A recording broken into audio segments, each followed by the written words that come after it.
કે પૈસાની લાલચે પોતાની પરંપરા બદલતા આ જમાનામાં સત્યની વાત કે એક મહારાષ્ટ્રમાં સંભાજી મહારાજ છો જેને ઔરંગઝેબની હજારો યાતનાઓ પછી પોતાનો ધર્મ નો બદલો, અને એક હોરઠે રામ માંડલિક છો પોતાનું બધું કુરબાન છે પણ ધર્મ નો બદલું.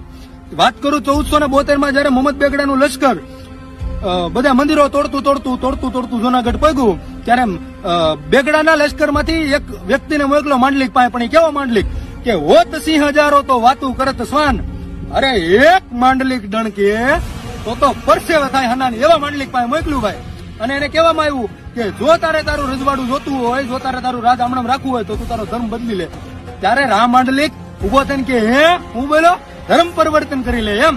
અરે કઈક ફકીરા ફકરા માંગીને ખાય લોટ, કઈક ફકીરા ફકરા માંગીને ખાય લોટ, અરે જાય જુનાણો કોટ તોય મોડો નો ભણું માંડલિક. હા હવે તારા બાદશાહને કહી દેજે મોડું ન કરે, વયો આવે હવે.